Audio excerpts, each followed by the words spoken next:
ఇదేంటి ఇంత బాగుంది. చాలా బాగుంది ఇది.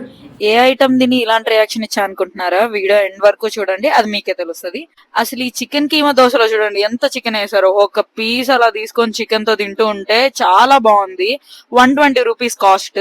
ఆ తర్వాత కొత్త పరోటా ట్రై చేసాం. కొత్త పరోటా మీరు ఎక్కడెక్కడ తిన్నారు అవన్నీ నాకు తెలియదు, కానీ ఈ రెస్టారెంట్ లో మీరు ఖచ్చితంగా ట్రై చేయాలి. ఎందుకంటే నేను చాలా ప్లేసెస్ లో తిన్నా, బట్ ఇక్కడ మాత్రం నాకు చాలా మంచిగా అనిపించింది టేస్ట్. ఆ వాళ్ళు ఇచ్చిన షేర్వాతో కాంబినేషన్ చేసుకొని తింటే మాత్రం అదిరిపోయింది. ఇక్కడ నేను మా ఫ్రెండ్ కి ఎక్స్ప్లెయిన్ చేసిన వాళ్ళు ఎలా చేశారు అని చెప్పి. ఫస్ట్ లో నేను రియాక్షన్ ఇచ్చాను చూసారా, అది ఇదేనండి. నోట్లో వేసుకుంటే అలా వెన్నలా కరిగిపోయింది, అంత బాగుంది టేస్ట్. మీరు వెళ్తే మాత్రం ఈ ఆపం పక్కా ట్రై ఇదేంటి ఇంత చేయండి. బాగుంది. 75 రూపీసే. ఇంకా రైస్ ఐటమ్ ట్రై చాలా చేయకుండా బాగుంది ఎలా ఇది. ఉంటుంది, అది కూడా మిలిటరీ చికెన్ బిర్యానీ 99 రూపీస్ అన్నారు. సింగిల్ పర్సన్ కి సఫిషియెంట్ గా సరిపోయింది. టేస్ట్ చాలా బాగుంది.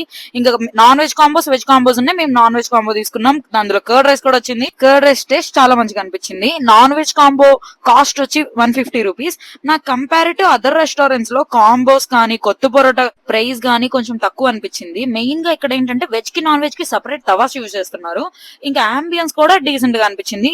లొకేషన్ వచ్చేసి అమీర్పేట్ మెట్రోకి దగ్గరలోనే ఉంటుంది. రెస్టారెంట్ నేమ్ వచ్చేసి సింప్లీ పరోటాస్. లొకేషన్ డీటెయిల్స్ నేను డిస్క్రిప్షన్ లో క్లియర్ గా మెన్షన్ చేస్తాను.